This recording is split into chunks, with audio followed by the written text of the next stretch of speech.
ஷப்பா என்ன வெயில். ஆ காயு என்ன சாப்பாடு? உனக்கு பிடிக்குவேன்னு மீன் வாங்கி வச்சிருக்கேன் சமைக்கிறது. ஓ மீன் வாங்கியிருக்கியா? அப்போ சூப்பரா மீன் குழம்பு வச்சு தரியா? கை கால் நாக்கு எல்லாம் வலிக்குது. நீயே சமைச்சிருமாமா. நான் அது கை காலெலாம் வலிக்குதா? நீ போய் மீன் குழம்பு இப்போ வைக்கிற.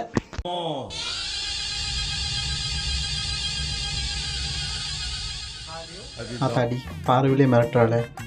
உனக்கு தான் கை காலெலாம் வலிக்கல, நீ ஏன் கஷ்டப்படுற? நானே வைக்கேன். மீன் குழம்பு தான் வைக்க போகிறோம். மீனெல்லாம் பார்த்தீங்கன்னா ஓரளவுக்கு நல்லா தான் இருக்குது. குழம்புக்கு பொரிக்க தனித்தனியாக எடுத்து வச்சுக்கோமா? சிவாங்க மசாலாவே போடலாமா? மங்களகரமாக மஞ்சள் பொடியில போடுவோம், அடுத்து வத்தப்பொடி, அடுத்தது மல்லிப்பொடி. இதில் காரத்தை கொஞ்சம் அதிகமாக போட்டோன்னு வைங்களேன், எரிப்பு தாங்க முடியாமல் என் வைஃபு சாப்பிட மாட்டா. அப்போது நானே மொத்தத்தையும் சாப்பிட்ருவேன். இது ஒரு டெக்னிக். அப்புறம் இந்த உப்பு போடும்போது இந்த மாதிரி விளையாட தோணும் உங்களுக்கு. இந்த மாதிரிலாம் விளையாட்டிங்கன்னா பொண்டாட்டிக்கிட்ட இருந்து அடியும் கிடைக்கும். பட் இருந்தாலும் நம்ம கொஞ்சம் அளவாகவே போடுவோம். தேங்காய் எண்ணெயை எப்போவுமே மீன் பொரிக்கும் போது யூஸ் பண்ணிக்கோங்க. அதே மாதிரி ஒரு மூடி கரெக்டாக அந்த மசாலாவில் மேனிகேட் பண்ணுவீங்கள்ல, அப்போ அதில் ஊற்றிட்டிங்கன்னா வேற லெவலில் இருக்கும். மசாலாவை பார்த்தீங்கன்னா ஒன்றோடு ஒன்று நல்லா ஒட்டுற மாதிரி பார்த்தீங்கன்னா நல்லா மசாலாவை ராவி வச்சுக்கோங்க. அடுத்தது வெங்காயம், தக்காளி, பூண்டு இதை பார்த்தீங்கன்னா தோல் உரித்து வெட்டி வச்சுக்கோங்க. இன்னைக்கு நம்ம இந்த மண் சட்டியில் தான் மீன் குழம்பு வைக்க போகிறோம். ஸ்டவ் ஆன் பண்ணுவோமா? ஆனாயிட்டா இப்போ இந்த மண் சட்டியை வைக்கலாம். எண்ணெய் எந்த எண்ணெய் வேணாலும் யூஸ் பண்ணலாம். பட் நான் கடலை எண்ணெய் யூஸ் பண்ணிங்கன்னு வைங்களேன், பயங்கரமாக மணக்கும். அதனால் கடலை எண்ணெயை ஊற்றிக்கலாம். இந்த மீன் குழம்புல நான் முருங்கைக்காவை பார்த்தீங்கன்னா எக்ஸ்ட்ரா ஆட் பண்ணியிருக்கேன். அது டேஸ்ட்டு சூப்பராக இருக்கும். ரெண்டாக கீழே வச்சுக்கோங்க. ஃபஸ்ட்டு கடுகை போட்டுக்கலாம், அதுக்கப்புறமா சீரகத்தை போட்டுக்கலாம். நல்லா புரிஞ்சு வந்ததுக்கப்புறமா லைட்டாக பார்த்தீங்கன்னா வெந்தயம் போட்டுக்கலாம், ரொம்ப போட்டால் கசக்கும். அடுத்து 2 வரமிளகா, கொஞ்சம் உளுத்த பருப்பு. வாங்க பிரியா.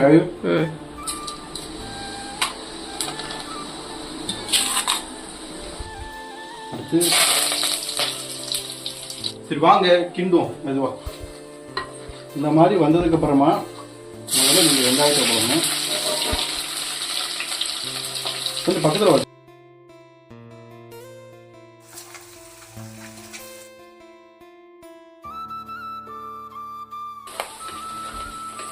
இப்போ ஓரளவுக்கு மொறுன்னு பார்த்தீங்கன்னா வெங்காயம் வதங்கிடுச்சு. இப்போ அடுத்தது நம்ம தக்காளி போடணும். கிட்ட அப்படி கூட தக்காளி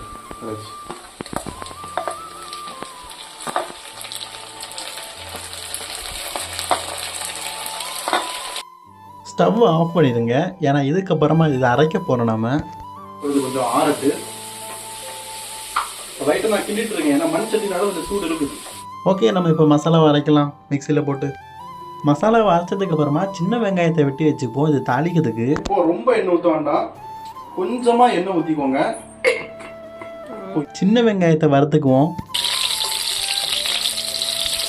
மசாலா அரைச்சதுல எனக்கு பயங்கரமான டிப்ஸு ஏன் தெரியுமா? இது ஜூஸ் அடிக்கிற விஷயமா. நான் அதில் தூக்கி போயிட்டு மசாலா அரைச்சிட்டேன்.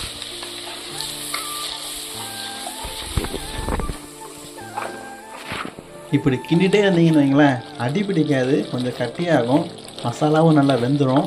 இதுக்கே பார்த்தீங்கன்னா நம்ம எந்த விதமான மசாலாவும் போடலை. பட் ஆனால் இப்போ தக்காளி வத்தல் உள்ள கலரே பார்த்தீங்கன்னா ரெட் கலரில் சூப்பராக இருக்குது. இருந்தாலும் நம்ம கொஞ்சம் மசாலா போடணும். மஞ்சள் பொடி, வத்த பொடியை போட்டுக்கலாம். மல்லித்தூள் கண்டிப்பாக தேவை மீன் குழம்புக்கு. ருசி ஏற்றுறதே அதுதான். நீங்கள் கன்ஃபியூஸ் ஆகக்கூடாது. முதல்ல மீன் குழம்புக்கு மசாலா போட்டு விரவி வச்சுருந்தோம்ல, அது பொரிக்கிறதுக்கு. இது குழம்பு மீன், அதுக்கு எந்த விதமான மசாலா போடல. அதான் இப்போ நம்ம மசாலா போட்டு கிண்டிகிட்டு இருக்கோம். அடுத்தது முருங்கைக்காவை 2ஆக வெட்டி போடுங்க. அப்போ மசாலா நல்லா இறங்கும், சாப்பிட்றதுக்கு சூப்பராக இருக்கும். நான் இதில் ஒரு தப்பு பண்ணிட்டேன், தண்ணியை ஊற்றினேன். ஆக்சுவலி ஃபஸ்ட்டு புளி தண்ணி ஊற்றணும், இல்லாட்டா மாங்காய் போட்டிருக்கணும். என்கிட்ட மாங்காய் இல்லை, அதனால் பார்த்தீங்கன்னா புளி தண்ணியை 2ஆவது ஊற்றிக்கிறேன். முதல்ல தண்ணி ஊற்றுறதுக்கு முன்னாடி புளி தண்ணியை ஊற்றி கிண்டிட்டு அதுக்கப்புறமா தண்ணி ஊற்றிக்கலாம். அல்லது புளி பிடிக்காதுன்னா நீங்கள் மாங்காய் போட்டிங்கன்னா மாங்காயோட புளிப்பு அதில் ஏறி டேஸ்ட்டு சூப்பராக இருக்கும். வீட்டுக்காரி சோறு மட்டும் பொங்கலை, குழம்பு மட்டும் வச்சிருக்கியா, சோறு பொங்கலையான்னு கேட்டுட்டு இருந்தா. அதனால் இப்போ அரிசி போடுவோம். ஒரு மூலையில் கரண்ட் அடுப்பு ஆன் பண்ணி சோறை வேக வைப்போம். இப்போது செட்டிநாடு ஸ்டைலில் மீன் குழம்பு ரெடி. பட் ஆனால் இது கேரளா ஸ்டைலில் பண்ணுறோம். குறிப்பாக நாகர்கோவிலெல்லாம் பார்த்திங்கன்னா தேங்காய் அரைச்சி ஊற்றுவாங்க. எல்லா இடத்துலையும் ஊற்றுவாங்க. தேங்காவை பார்த்திங்கன்னா இந்த கட்டி ஏதாவது இருக்கும், அது இல்லாமல் பார்த்திங்கன்னா நல்லா புளிஞ்சு ஊற்றிக்கோங்க. என்னடா பால் குழம்பு மாதிரி இருக்குதுன்னு நினைக்காதீங்க.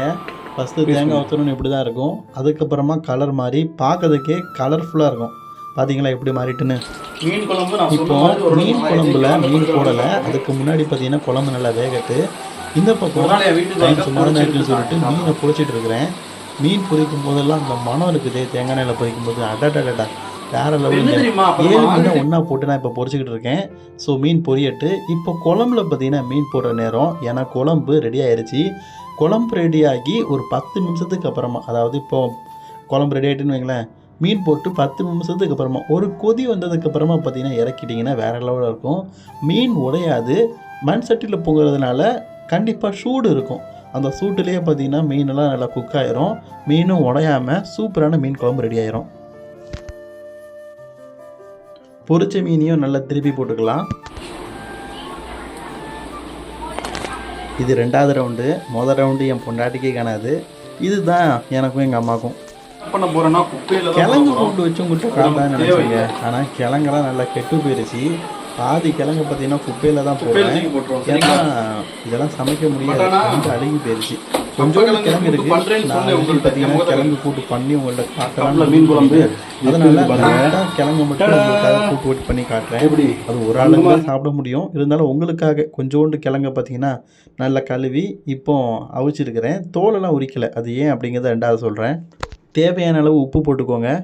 இப்போ 2வது போட்ட தம்பியும் பார்த்தீங்கன்னா நல்லா புரிஞ்சு எடுத்துட்டு ரொம்ப நான் என்ன பண்ணணும் தெரியுமா, என்ன இருக்காது அப்படின்னு சொல்லிக்கிட்டே விஷம் அம்பிட்டு விஷம்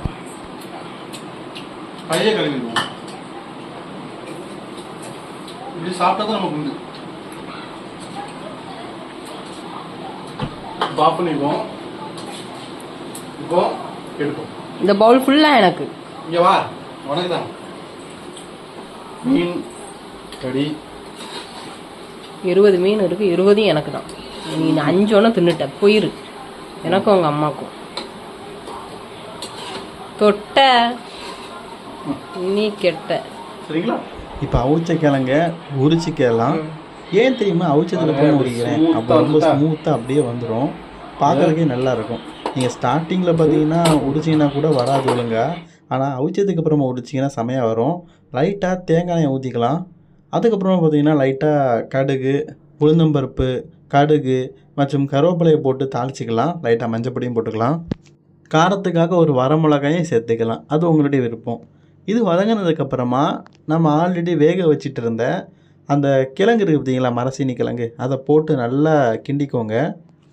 கிழங்கு நல்ல கிழங்கு இல்லைங்க, நல்ல கிழங்குன்னா நல்லா அவிஞ்சி மாவு மாதிரி ஆயிரும். இந்த கூட்டை நான் இந்த அளவுக்கு பார்த்தீங்கன்னா நசிக்கிற அளவுக்கு வந்திருக்காது. இதை நசுக்குனாலும் ஒழுங்காக நசுக்கலை. ஸோ அதனால் கொஞ்சம் தண்ணி ஊற்றிக்கிறேன். இந்த தண்ணி பார்த்தீங்கன்னா கஞ்சி தண்ணி ஊற்றிக்கிறேன். சோத்து வடித்த அந்த கஞ்சி தண்ணி. அப்போ அது கொஞ்சம் வரவரன்னு இருக்கும். நீங்கள் ஒரு நல்ல கிழங்கா வாங்குங்க. அந்த கிழங்கு நல்லா வெந்ததுக்கப்புறமா அப்படி சாப்பிட்றதுக்கே சூப்பராக இருக்கும். இன்றைக்கி கிழங்கு பார்த்தீங்கன்னா நான் வாங்கினது சரியில்லை, நிறைய அழுவிட்டு சொன்னோம்ல. இந்த கிழங்கும் பார்த்தீங்கன்னா ஒழுங்காக ப்ரிப்பேர் வரல. பாருங்கள் எப்படி நசுக்கிறேன்னு. என் பொண்டாட்டி மேலே இருக்கிற கோவத்தை எல்லாத்தையுமே பார்த்தீங்கன்னா அந்த கிழங்கு மேலே தான் நான் காட்டுறேன். நல்லா வலிச்சு எடுத்துக்குவோம். இதில் கொஞ்சம் சோத்தை போட்டு ராகி சாப்பிட்டீங்கன்னு வைங்களேன், உங்களுக்கு செமையாக இருக்கும். லைட்டாக கொத்தமல்லி இலை இருக்குல்ல, அதை வெட்டி போட்டிங்கன்னு வைங்களேன், மனத்துக்கு மட்டும் இல்லை டேஸ்ட்டும் நல்லாயிருக்கும். எல்லாத்துலேயும் கொஞ்சம் கொஞ்சம் வச்சு ஒய்ஃப்கிட்ட கொடுத்து பார்ப்போம். ஆனால் உண்மையிலேயே நீங்கள் உங்கள் ஒய்ஃபுக்கு சமைச்சு பாருங்கள், ரொம்ப சந்தோஷமாக இருக்கும். எப்படி இருக்குன்னு கேட்டு பார்ப்போம். எருமை மாடுகளுக்கெல்லாம் பிடித்த உணவு எருமை உணவு என் மனைவிக்காக. இப்போ கேமராவை நான் பிடிச்சிக்கிறேன். அவளோட ரிசல்ட் எப்படின்னு பார்க்க வேண்டாம். நான் எல்லா டிஷ்ஷையும் தனித்தனியாக தானே வச்சேன். எனக்கு நிறைய டைம் குழப்புற விஷயம் என்ன தெரியுமா, என்னதான் தனித்தனியாக வச்சாலும் மொத்தத்தையும் குழப்பி எடுத்து தான் சாப்பிடுவோம். சில டைம் தோணும், ஏன் எதுக்கு மொத்தத்தையும் ஒன்றா போட்டு குழம்பு வைக்கக்கூடாதான்னு. ஆனால் அது டேஸ்ட்டு வராதான். இப்படி தனித்தனியாக பிச்சு பிச்சு சாப்பிட்டா தான் டேஸ்ட்டாக இருக்குமா. என்ன நாக்கோ. சரி, நம்மளுடைய ரிசல்ட்டை கேட்போம். எப்படி இருக்குது? சிறப்பான ஆள் நீ.